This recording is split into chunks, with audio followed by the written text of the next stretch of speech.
Welcome back to r/neighbors from hell, where people share stories about their crazy neighbors. And if you're new to my channel, please don't forget to subscribe to join our amazing community. And without any further ado, let's dive right into the stories. The first one is titled, HOA President Gets My Car Towed Daily Even Though I Have a Permit. I Sued Him in Court. I recently moved back home to my mom's house in Fort Lauderdale, Florida after graduating from college. I was aware of the HOA regulations and laws in my neighborhood, one of them being that all residents had to have a parking decal for their car. However, I made the mistake of coming back home on a weekend and the property management office for our local area was closed, which is why I could not get a new decal. I was under the assumption that the HOA would fine me daily for every day that I did not have this decal.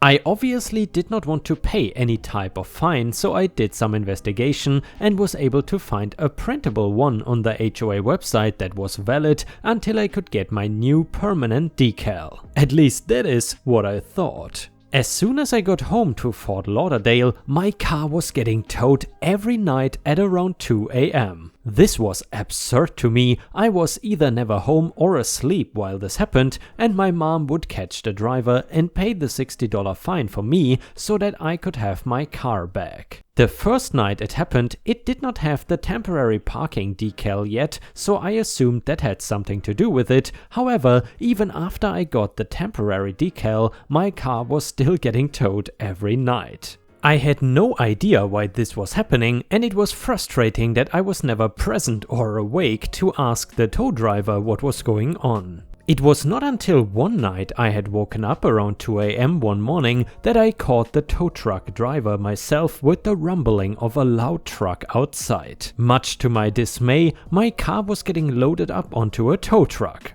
I had run up to the tow truck driver, wondering what was going on and how I was going to stop this. Me? Hey, what are you doing? That is my car. Driver, hello, I'm sorry man, but we've got a complaint from the HOA president that the car doesn't have a proper parking decal. Me? No, look in the dashboard. I have a temporary one until I can get my permanent decal from the property management office. The driver was really nice and I felt sort of bad for running up on him at 2 AM in the morning, but I just really wanted to find out why my car kept getting towed and how to stop it. The driver walked over to stand in front of the car, looking at the decal sitting on my dashboard. The tow truck driver nodded to himself and walked back over to me. Tow truck driver, well, it is an official decal. I'm not sure why he reported you, but unfortunately, the car is already on my truck. I cannot release the car until the $60 fee is paid.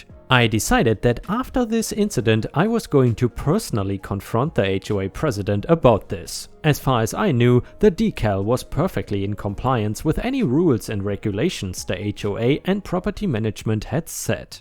I hated to be or sound like that person, but we were one of the few black residents in the neighborhood and I had not heard of anybody else having problems with the HOA. I know he had given my mom some trouble while I was away in college, but to be paying $60 every single day just so I could have my car was ridiculous. The next day I was off from work and I knew that my neighbor would be gone most of the day. I told my mom about the encounter I had with the tow truck driver and how our neighbor was reporting my car and the decal every single day. I told her I was going to try and do something about it. I could not keep paying the $60 just to have my car back. That would be $420 in 1 week. So when I saw my neighbor's car pull up in the driveway, I gave it a few minutes before I decided to head over there. Walking up to my HOA president neighbor's house, I knocked on the door and patiently waited. However, 10 seconds turned into 30, 30 seconds turned into a minute, etc.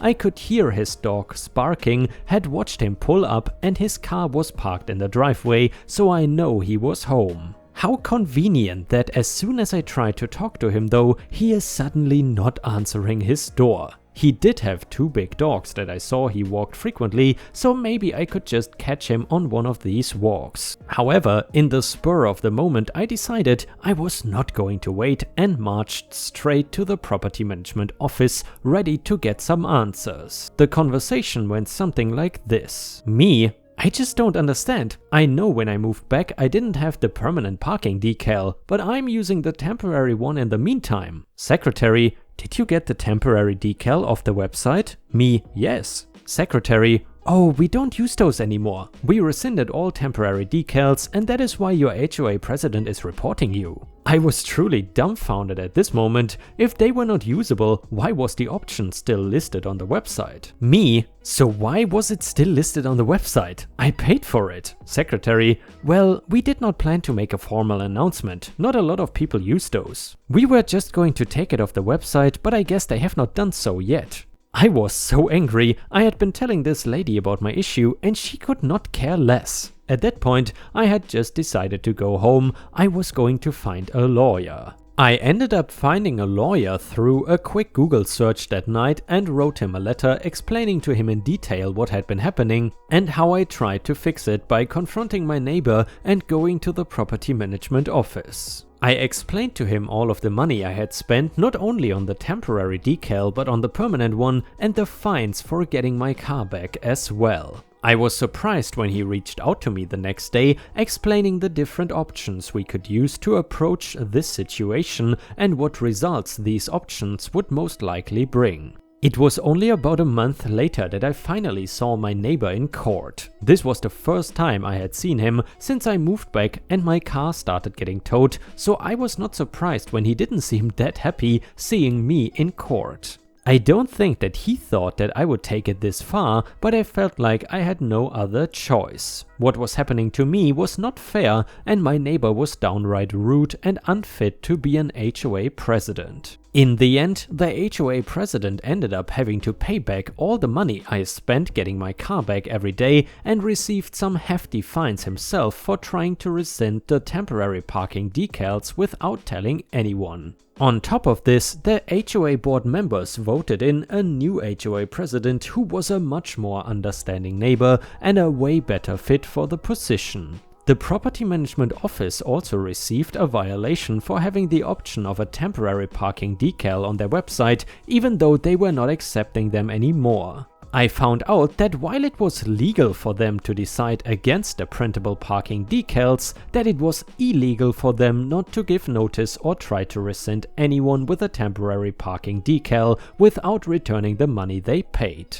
And guys, if you have watched until here and enjoy the stories about HOA presidents getting what they deserve, then please don't forget to like the video and maybe even post some star emojis in the comments if you want to support my channel. Thank you so much in advance, your support means the world to me and it helps me tremendously.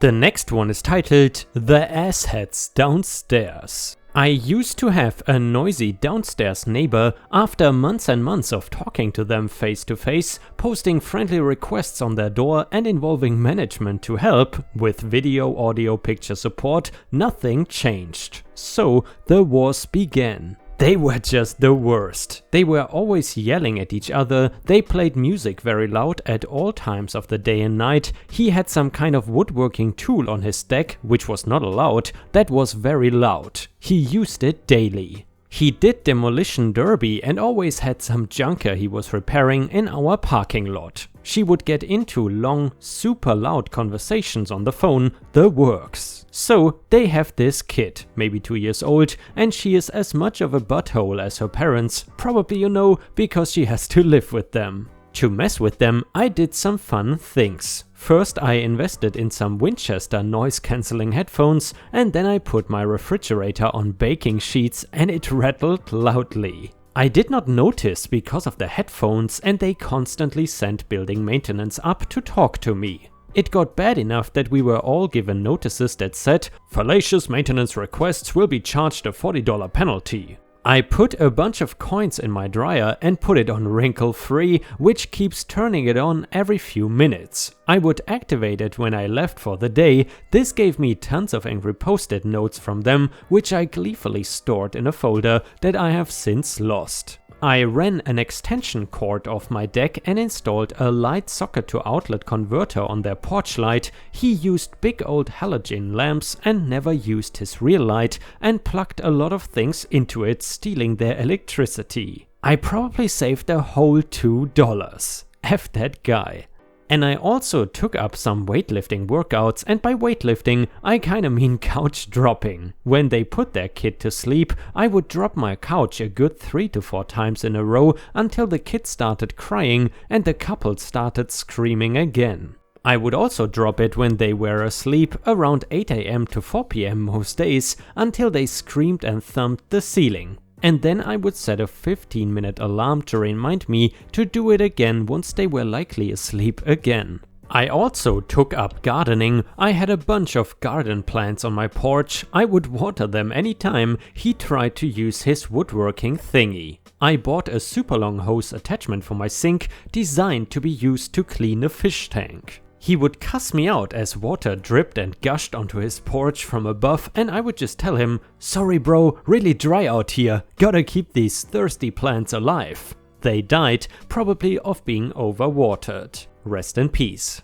I learned their routines and would run all my faucets at full blast on the highest heat for a half hour before their shower time. I was on the 4th floor, them the 3rd, and we were on the edge of the property. Hot water had trouble getting to us sometimes. I also had some digital wireless headphones. Push a button and they would cycle through frequencies until they found something, which was normally the base unit attached to your music device. But they could also pick up a landline's wireless receiver. So this is wiretapping at this point, and I would listen into mother's conversations and learn all the ways she reacted to what I did. It was glorious, and sometimes she would let it slip. "Well, at least we can still do XYZ without the guy upstairs bothering us." Well, not anymore. And then I would go bother them in a new way. The car was one of the hardest things for me to deal with. He would come home late at night with a truck and a trailer, which was not allowed on the lot, and he would park the truck and get into the car on the trailer and go park the car. Then he would come back and move the truck and leave to park the trailer. He was not allowed to have the trailer, and after most nights the car could be considered derelict, dented, damaged, no glass, not straight legal, etc. So I made friends with the local tow company and called them once every few weeks. Sometimes they would grab his junker. Sometimes they would grab his truck, which he always left idling with the trailer. Hint, there's no truck with trailer parking because you are not allowed to have a trailer in the tiny lot. Either way, each time he got towed, he also got a bill from the landlord. I also cost them over $500 in under 6 months by reporting minor contract breaches on their part to the management. The landlord would not kick them out, but they would damn sure nickel and dime them to death. In the end, I renewed my lease. The months of warfare was invigorating and gave me tons of fun stories. My noise-cancelling headphones blocked most of my counter sounds, and with them on and some nice quality earbuds underneath,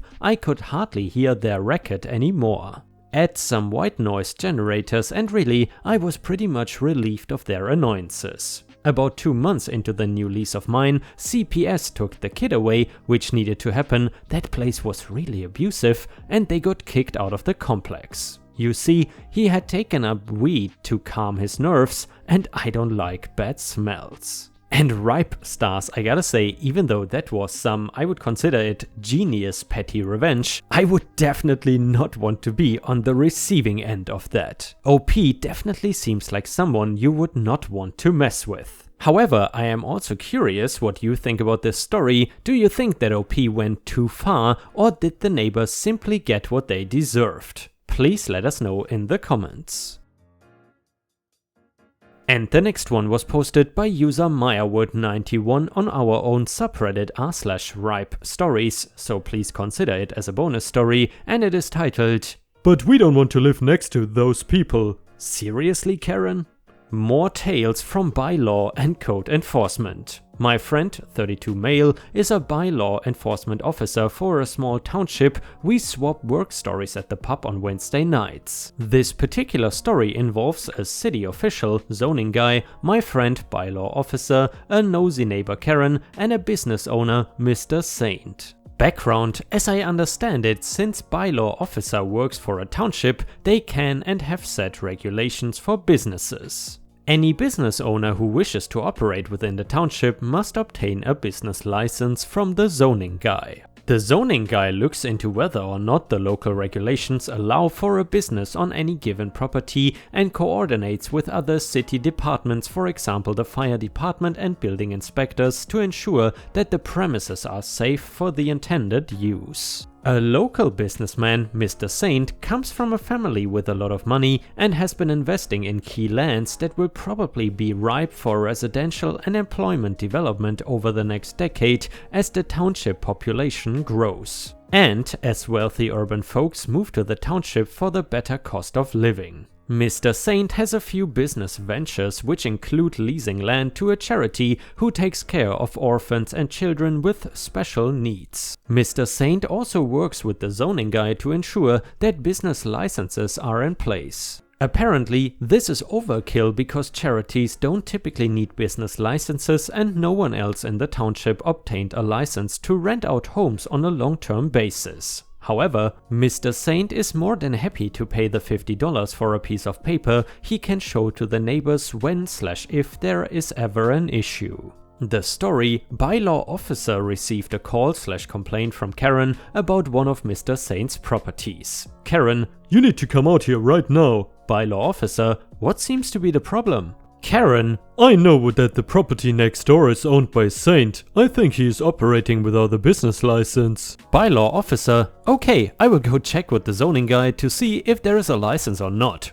"Oh, it looks like Mr. Saint was issued a business license from our office last week. If you would like to come in, we can show you a copy and zoning guy can explain the terms and conditions under which the license was issued. But just so you know, I can only open up an investigation if you think that the terms and conditions are not being followed." Karen: "This is ridiculous." Hangs up. That afternoon, Karen came into the office and was not a happy camper. Both bylaw officer and zoning guy dropped what they were doing to meet with her. Zoning guy: "Hello Karen, bylaw officer has brought me up to speed. I understand you have some concerns with the property next door. Here is a copy of the license we issued to Mr. Saint. You are welcome to look it over and take a copy.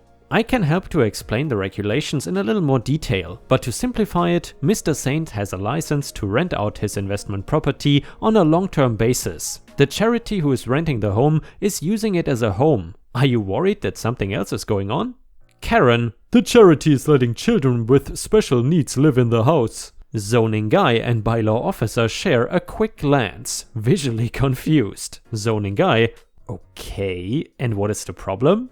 Karen: "The children are too loud, disrespectful, and don't belong in our neighborhood. We are a single-family community for God's sakes, not a halfway house for unwanted children." Bylaw officer was not going to have any of this nonsense. Bylaw officer: "Sorry to jump in, but I just want to confirm, zoning guy, is there a restriction that prevents Mr. Saint from renting his house to the charity that provides housing for children?" Zoning guy: "Nope."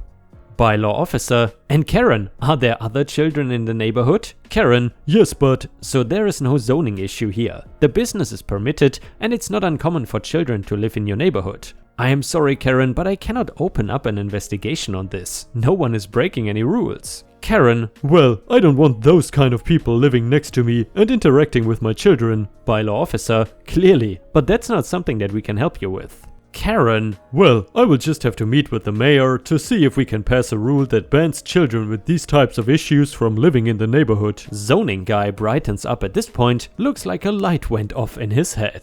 Zoning guy: "Oh, we cannot pass a rule like that. That would be discrimination, and while the regulations can limit the types of uses that can occur on a property, it cannot regulate the type of people. And guys, thank God the regulations cannot regulate that. I would rather have any X amount amount of kids than have a Karen in my neighborhood. Anyway, if mayor and council passed that rule, we would face a court challenge which would cost the taxpayers. It's a big no. Besides, even if mayor and council passed that rule, Mr. Saint's property would be legally grandfathered in, meaning that they can continue to use it like they are now. We cannot stop them. Karen, I'm going to sue the township then and... Oh, okay, we have to stop this meeting then. Zoning guy, can you give Karen the contact info for our solicitor? Karen, you will need to continue your conversation through our lawyer and our solicitor. Karen, you cannot do that. I'm a taxpayer and I pay your salary. This meeting is done when I say it's done. Bylaw officer, sorry Karen, our procedure is to work through our solicitor when there is a lawsuit. We would like to talk with you more, but cannot since you're going to sue the township. Now I'm going to have to ask you to leave as you won't be able to meet with staff until the lawsuit is done. Karen, I'm not leaving. Bylaw officer, I'm afraid that we will need to get the police involved then. Karen, fine.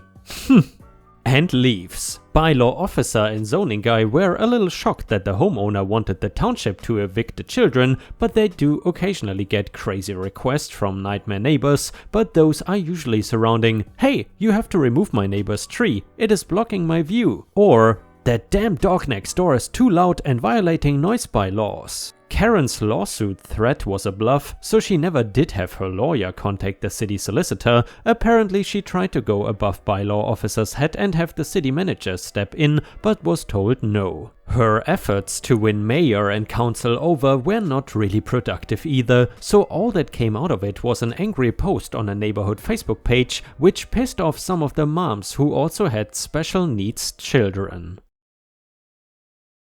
And ripe stars, with this we have reached the end of the video. However, if you still cannot get enough of my content, then I would highly suggest to check out my endless binge watch playlist, which will soon show up in the left corner of the screen. In addition, I would really appreciate it if you could not only subscribe to the channel, but also turn on the bell notifications, which you can do by clicking on the little bell icon right next to the subscribe button. This will help my channel tremendously, and this will make sure that you don't miss any of my videos. Furthermore, if you want to see additional ripe content that I don't post on YouTube, then I would suggest to head on over to patreon.com/ripeyoutube for more than 50 exclusive videos that you will not see anywhere else. Thank you so much for your amazing daily support, and I hope to see you again tomorrow.